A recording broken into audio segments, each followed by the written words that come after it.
গানটা কোনো সোশ্যাল মিডিয়াতে কিছুদিন আগে শুনছিলেন, সেম গানটাই সম্ভবত। ও সবসময় যেরকম গান শুনে রিল্যাক্স থাকে ওরকম মনে হয়েছে। তো চিন্তা করলাম যে ও এত রিল্যাক্স আছে, আমরা তো চিন্তা করে লাভ কি, তাহলে আমরা রিল্যাক্স। ছবিটা টাইগারদের সবশেষ ভারত সফরের কানপুর টেস্ট শুরুর আগে। সন্ত্রাসী হামলার শঙ্কায় মাঠে আর মাঠের বাইরে সাকিবদের ভিআইপি সিকিউরিটি দিয়েছিল ইন্ডিয়া। কিন্তু এবার মহাবিপাকেই আছে টি-20 বিশ্বকাপের আয়োজকরা। রোম যখন পুড়ছিল, নীরো তখন বাঁশি বাজাচ্ছিল। বাংলাদেশ ভারত যখন এক মুস্তাফিজকে নিয়ে কাঁপছে, তখন তিনি মনের সুখে গান শুনছেন। মুস্তাফিজ এরকমই, যে কানপুর টেস্টের সময়কার ঘটনাটা আপনারা দেখছিলেন, যে বাংলাদেশকে তখন নিরাপত্তা শঙ্কায় দারুণ সিকিউরিটি দিয়েছিল ভারত সরকার। এর চাইতে আরও বেশি সিকিউরিটি এবার তারা দিতে চায়। সর্বোচ্চ রাষ্ট্রীয় সিকিউরিটি বা ভিভিআইপি সিকিউরিটি বা প্রেসিডেন্সি সিকিউরিটি যেটাকে বলে, সেই সিকিউরিটিটাই বাংলাদেশকে দিতে চায় ভারত। কিন্তু বাংলাদেশের তারপরও মন গলছে না। বাংলাদেশ কিছুতেই ভারতের মাটিতে বিশ্বকাপটা খেলতে চাইছে না। মুস্তাফিজুর রহমান, যাকে নিয়ে এত ঘটনা, যাকে আসলে আইপিএলে খেলতে দেওয়া হয়নি, তার খুব স্বাভাবিকভাবেই কিন্তু এসব ঘটনায় মনস্তাত্ত্বিকভাবে কিছুটা ভেঙে পড়ার কথা, কিংবা মাঠের পারফরমেন্সে কিছুটা হলেও প্রভাব পড়ার কথা। কিন্তু মুস্তাফিজ কিন্তু একেবারেই অন্যরকম। গান শুনছেন, চিল করছেন এবং সব কিছু একেবারেই উড়িয়ে দিচ্ছেন। ডাইনিংয়ে একসাথে খাচ্ছিলাম, ও আমি আমার ওকে ডাক দিলাম আমার সাথে বসতে।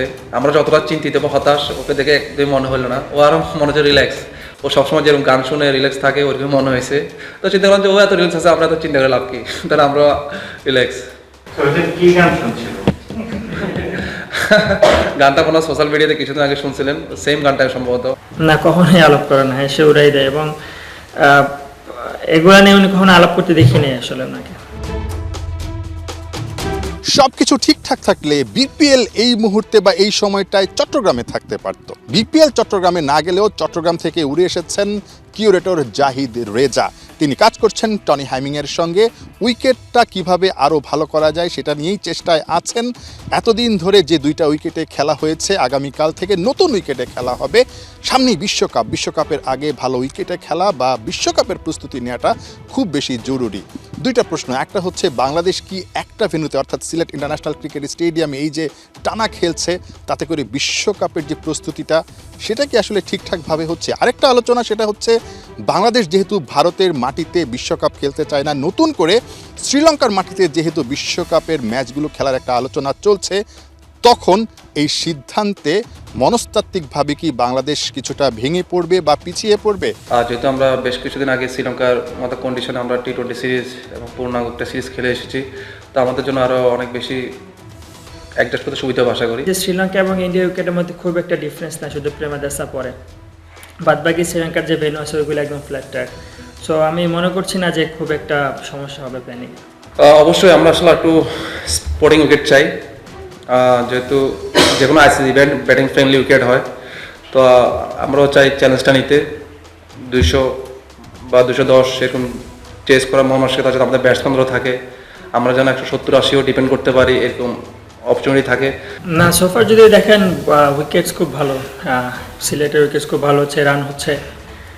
যদি কোনো টিম কলাপস করে সেটা ডিফারেন্ট ইস্যু, কিন্তু রান হচ্ছে, বলারের সুইং পাচ্ছে, বাউন্স পাচ্ছে। সো আমি মনে করি প্রিপারেশন ওয়াইজ চিন্তা করলে খুব ভালো উইকেটে আমরা খেলতেছি, আর প্রিপারেশন ডেফিনেটলি এখানে অনেক ভালো হচ্ছে। সিলেটের উইকেট নিয়ে বিশ্বকাপ স্কোয়াডের দুই পেসার তানজিম সাকিব এবং মোহাম্মদ সাইফুদ্দিন দুই রকম মন্তব্য করলেও একটা জায়গায় কিন্তু তারা একমত, বাংলাদেশ বিশ্বকাপে ভালো করতে চায় এবং সেই প্রশ্নে তারা অনেক বেশি আত্মবিশ্বাসী।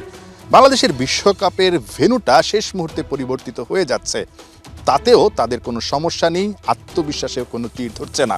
এই আত্মবিশ্বাসটাই দরকার বিশ্বকাপের মঞ্চে, মাঠে।